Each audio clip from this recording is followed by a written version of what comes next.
All right, we're talking about elbow pain today. So if you've ever had a pain on the inside of your elbow or the outside, then make sure you pay attention because we're gonna be covering what's causing those pains and what we can do to maybe alleviate that pain and changes we can make in the gym. I know a lot of people call this golfer's elbow on the inside and they call it tennis elbow on the outside.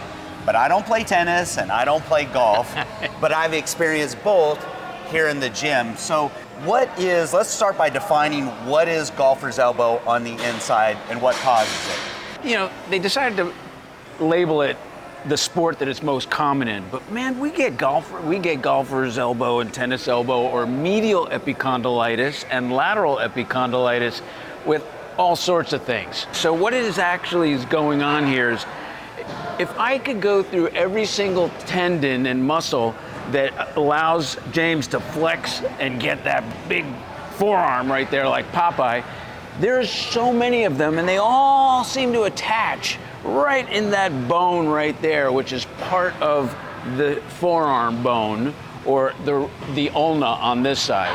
The radius, which is the other bone that's in the forearm, it allows all the connectors to these extensor muscles. I'm telling you, there's a bunch of them. Put your hand out for a moment. There's a tendon here, here, here, here. There's tendons that allow you to do that. And if you notice, when you do that, James, look at how that moves. And they all attach to this bone right on the outside here. So a lot of action there. Yeah, actually, I had a really bad, I'm not going to call it an injury, it's really bad inflammation ultimately is what it is on the tendon, but I could barely lift my hand to my mouth to brush my teeth, and it definitely affected my ability to lift people off. No joke, actually. I really couldn't. I could not lift my finger. Well, the funny thing about it is, and I'm jumping ahead, but one of the tests to find out if you have lateral epicondylitis or tennis elbow is to lay your arm out, put your hand out, and if you can raise that finger up against my hand, and if that hurts, you got it.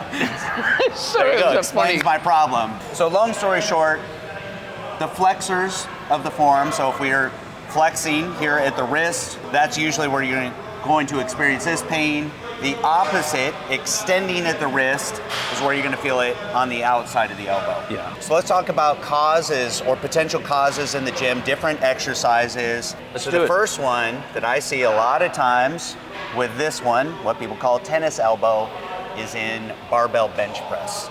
So let's head over to a bar. Let's go check it out.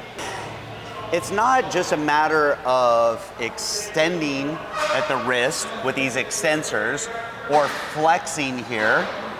It's also, what I find here in the gym is whether our hand is in a very pronated position or a supinated position and how much we're locked into a plane of movement. So for example, with bench press, when we grab a bar, we have to maintain that width and that pronation all the way through that range of motion. And that seems to aggravate that even more, being locked into that pronated position. I know this is really heavy for him. It's just an example. What a lot of people do is they get up to here, they struggle, and what do they do next? They go, boop, they pop it up because this is your strongest range from here to here. So when, again, that sudden jolt of pain, of velocity will actually pull the tendon from that area where it attaches to the bone. You're already in a position that may not be favorable to you, whereas why we talk about using dumbbells instead. You know, I think another thing that is important to note is that you don't have to be deliberately flexing at the wrist or extending, even just isometric contractions like you're doing here with the bench press. You don't realize it, but you're using all those muscles in here, especially the harder you grip. And I think there's definitely a correlation, not just between the movement in the wrist or even the rotation, but how hard you're squeezing. Yeah, you know, here's the other part of it too, is you may have already set yourself up for the injury and you're going, why is just gripping hurting me? But you're already there. You're already irritated the joint or the area where the tendon attaches to the joint. And that's why you gotta think of different ways to manage your grip. So a lot of the pain ultimately, or the irritation, this inflammation of the tendon is simply from overuse. Yes, and we call it an overuse injury, and I'm glad you brought that up because people go, man, I injured myself, lifting. That one move? No. What happened was what we call repetitive micro traumas. We have talked about this before, but it's constantly if I did this for 3 hours and then every day, you end up with a problem. So, for example, in a movement like this, we want to do a chest press. If this really bothers someone there on the outside of the elbow, for me, one of the things that I like to do is switch from a bar to dumbbells, because with dumbbells, I'm not locked into this pronated position. Now I can assume a more natural or neutral position with my hands as I'm doing that press, and that seems to alleviate a lot of the pain. Yeah, and you make such a good point, but using your body's natural positioning. So being able to use rubber bands or a dumbbell, you can do the things that accommodate for your body type or the way your structure. The more freedom of movement that you have, the better. We're not machines. All our joints don't work in perfect linear fashion. Some things have like a natural curve, and so working with resistance bands gives you a lot of freedom of movement. Working with dumbbells gives you a lot of freedom of movement. When you get into bars, you can run into problems because you're locked into more of a fixed plane. Matter of fact, same thing with machines. A lot of people perceive machines to be safer, but sometimes I actually think they can be worse. Matter of fact, there's one over here in particular where I feel a pain on the inside of my elbow, so let's maybe switch gears and talk about that. Yeah. All right, so this guy right here, this is a preacher curl machine. Now when I do this causes me a lot of aggravation here on the inside of my elbow. Curious your opinion, but a couple things right off the bat. One, look at this supinated position where I'm locked in throughout the entire range of motion, especially down here at the bottom. If I were to do dumbbells, I could actually come to a more neutral position here at the bottom, put a lot less strain on there. But with this bar, I'm locked into it. Right. So, interesting. Go ahead and bring your elbows or your arms down. So now stop right there. This is actually the test. External rotation and full extension is the test to determine whether you have golfer's elbow or not.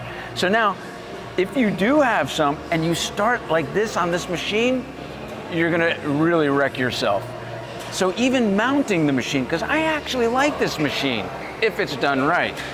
So now, the way you would mount this machine if you have a golfer's elbow is go at it in flexion of the arm, and then bring the whole body up, bring it up like this, and then train in the non-pain range. So then you would come up like this, and you can get some activity, good activity on there. I still agree with dumbbells being the best thing to use. Just to recap here, a lot of times it's not in the exercise itself, it's in the setup and the takedown. So for example, the setup being if I come in here and I pick this up with my arm fully extended like that, and that's why he's saying stand up, go ahead, now sit down, and do the same thing in reverse. When you're done, stand up. Perfect. And set it back down. Yeah. So a couple little corrections. If you're gonna use a machine like this, first thing that I would do, I probably wouldn't grab it on the flat part of this bar because my hand is extra supinated. What I would do is I would grab right here where my hand's in a little more neutral position. So that's the first thing. The second thing, besides the proper setup and takedown, is that I would stop short at the bottom. So as I came down here, I'd probably stop right about there. Now, one, I'm keeping constant tension on the muscle, so I'm gonna get a better workout anyway. My biceps are gonna be working harder in this set, but I'm also not putting myself in this risky position with my arm almost hyperextended. Yeah. So let's talk about some really maybe simple tweaks that we can make here with our training in the gym to avoid this. So here's another issue that people don't realize that starts the problem. The moment you lift a dumbbell off the rack, if you're jerking it off the rack, you're going to aggravate either the initially. It's that movement. Yep.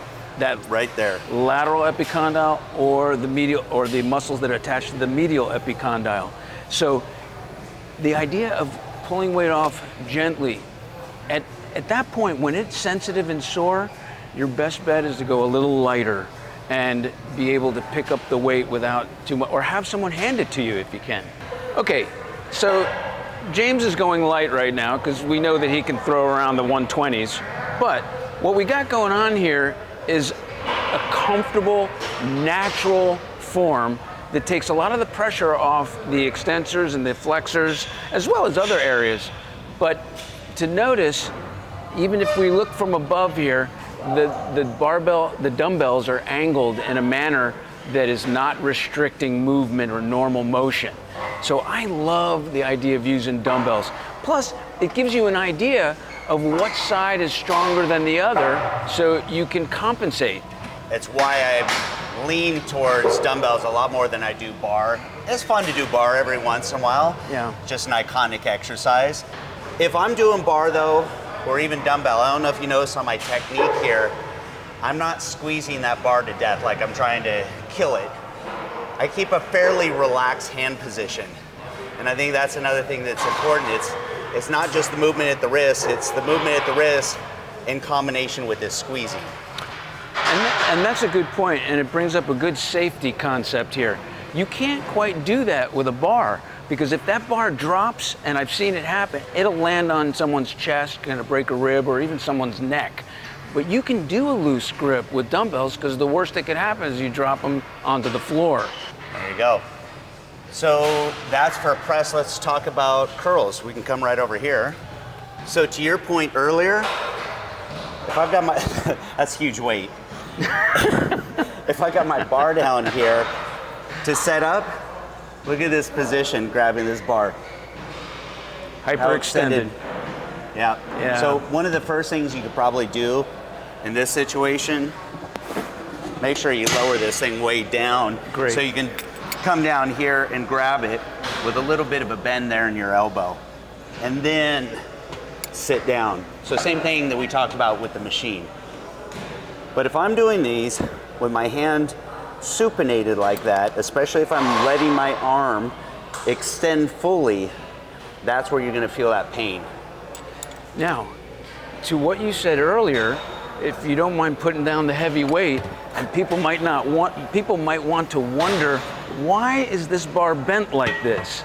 Well, it's for the pure reason that we alluded to before, is now you got less tension of external rotation or supination of the arm, which now it eases some of the pressure. It's not More of a neutral grip. the best, we're still about the dumbbells, but the easy curl bar was constructed to get pressure off of those areas and be more natural.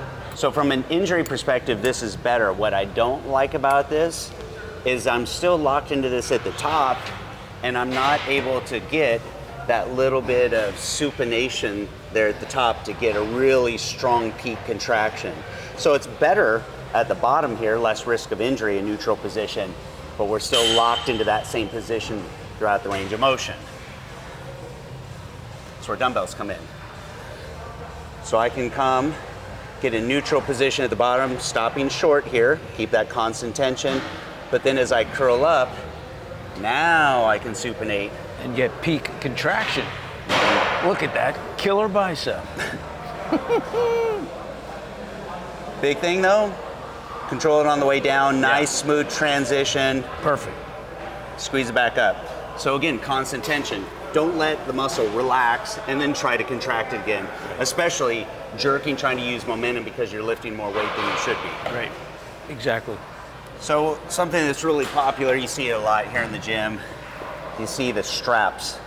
Where they wrap it around their forearm and then they cinch that thing down because it gives them a little relief in the tendon. So let's talk about that. Should you use them? Shouldn't you use them? That's a great question. I only suggest people to use that, but there's a very specific way to use it. You know what? Think of it this way. A weight belt. People think that just wearing the weight belt works, or they tighten it down and wear it that way the whole time. The same concept goes for the lateral epicondyle or the golfer or tennis elbow. But what happens is when you're going to do the lift, you can strap it down and then loosen it up. People think that they got to keep it tight the whole time. Well, then you start to lose circulation. Okay, Yeah. so that's a strap. Another really common one.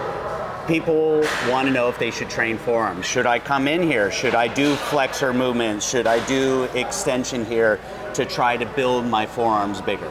You know, I've been involved for training forearms many, many years ago and realized, well, heck, I'm training forearms with every single thing I do, right?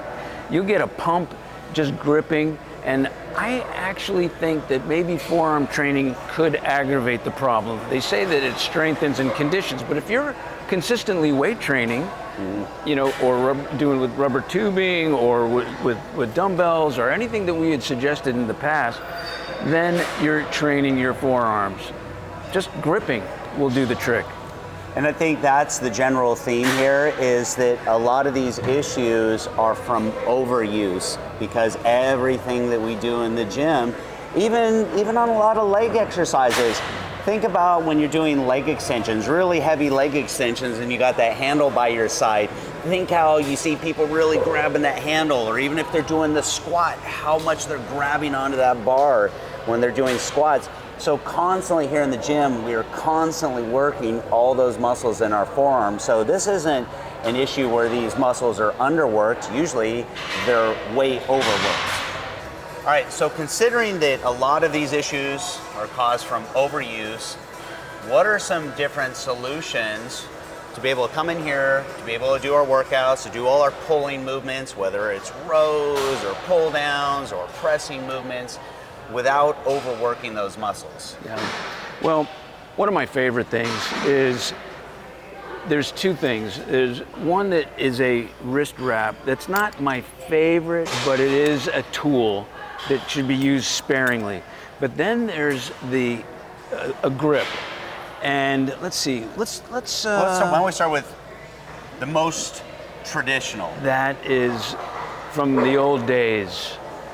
And as great as that is, but we both agree, wrapping that thing up on a bar is kind of a pain in the butt. You gotta roll it around and all, and that's great, but there's better alternatives. This happens to be, for the last maybe decade, my favorite of all tools here. And I'm gonna tell you why. And we both agree that this is a favorite, correct? This is a good one. So, it's your okay. favorite, not my favorite. All right, it's my favorite, his not. Okay. So here's where you strap the wrist down. You got a nice neoprene here that protects the wrist bones, because right under my two fingers here are eight little bones that make up the wrist. So they need to be protected. Now, if we turn over, this is why I love this. It's metal. It's metal and it's covered by neoprene. And it allows for a grip without a solid grip, where all the pressure is taken up without having to flex the forearm and or pull back. I like this one. So that's his favorite. My personal favorite, same concept. It's a little bit different. So you can find all these on Amazon. This particular brand that I'm using here, this is Gym Reapers, one of the more popular Amazon brands. And what you do with this one, so this is made out of a rubber material, is you simply just wrap it under and then you grip on top. And that gives you a really solid grip. So the only reason personally that I don't care for this one as much is it just doesn't feel like I have as much control, because the bar is just kind of sitting in that hook, whereas this one I feel like I have it locked down. But whether you use this, or you use the old school straps, or you're using this, the real benefit is you're not having to over grip. Now this is more than just injury prevention, it actually can give you a better workout, and here's why. Think about doing rowing movements or doing heavy pull down movements. Think about how your grip starts to fatigue and you start to focus on your hand and your forearm instead of focusing where you should be, which is your back.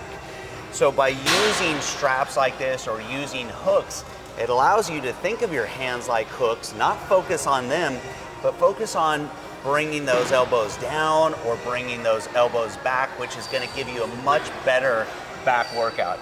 You're able to put the focus where you should, get that really good mind muscle connection instead of being so distracted with your grip. So not only is this better for not overworking these muscles, but again, I think it's going to give you a better workout in general. And to be quite candid here, I actually think his grips are better. I just never used them. In fact, he just turned me on to those. I can't wait to buy a pair. But I'm going to tell you one of the things that people do that think that that is a good thing. In fact, I was even mistaken many years ago because it actually helped my wrist and then it ended up hurting my wrist. And I'm going to tell you why. This is almost like a weight belt for your wrist. And it secures you, and it's great for the moment. But this can be easily overused, and you can absolutely wreck those 8 little bones that I was telling you about, because it's compressing them. So if you start doing dumbbell movements, with heavy weight, now you're almost grinding the joint, and each bone has a beautiful layer of cartilage over each one, and that's why it glides. I actually used this too much, and it ended up my wrist was even worse. I think there's a time and a place. It's like using a weight belt. You shouldn't be in here, training triceps with a weight belt on. It's ridiculous. You don't need to. You shouldn't be doing every single exercise with one of these. All right, so we've covered the straps. Yeah. We've covered forearm training. Some things that we can do to take or give these things a break, give them a rest. Yeah. Some of the different movements and tweaks that we can make. Let's talk about if you have the injury, if you have inflammation in the tendon, what are some of the things you can do to try to alleviate that? That is probably my favorite part, and that is ice. You know what? Ice is never played out. There'll be controversy about it, but the reality is all the pros use it, all the peewees use it, and in the medical world we use it as well. The ideal thing you can do when you get home and you initially feel that strain, don't try to stretch it out, don't try to Theragun it out. I would take an ice cube, put a paper towel around it, and I would do ice massage. I would just go through, relax the hand, open it up, and then just do ice massage over that area. You can do that even on either side. And that's an easy one. What about all the different types of massage, the massage guns, etc.? Okay. When are they good? When are they not good? Okay. They're almost always good. It's the use of them. Now, people think, you have pain here, I'm going to do the massage gun here. And you go, oh, I feel so much better. But the reality is you've covered up the discomfort by overriding it with another stimulus. Kind of like what a scratch is to an itch. Think about that. All right. So I would take the Theragun and work on all the muscles that are not near the actual injury. So Theragun, or I'm using the term generically. Right. How about just a massager? A massager. If you have pain here, I would work on the forearms here, because what you're doing is relaxing that muscle, because it's one big piece. The injury's here, but you're getting muscle spasm and tightness in this area here, and you want blood flow. I can tell you from experience, when you come into the gym, these can be chronic nagging injuries, and we all want to be stoic, like you said, and just try to tough it out. And I made that mistake. And in this particular irritation or injury, it went from common tendinitis, which if you let it rest, what's the healing time? Maybe a couple weeks? Yeah, 2 to 4 weeks for a tendon. I let it go past that, where it became chronic inflammation in that area, and it ended up taking months to heal. So sometimes you just have to be smart about it. Stop doing the things that are causing the aggravation, and that's why we're showing you the little tweaks to some of these movements, just to give it a little bit of a break. Because if you think you're just going to tough it out and that eventually it's going to heal, probably not if you keep doing the things that are aggravating it in the first place. Yeah, that's why. Pay attention to it early on. That's your key. Don't sit there and think that I'm going to train through this thing. Let me stretch it out. Let me, massage it out. You got to be really smart, and everything that we talked about is very valid. Cool.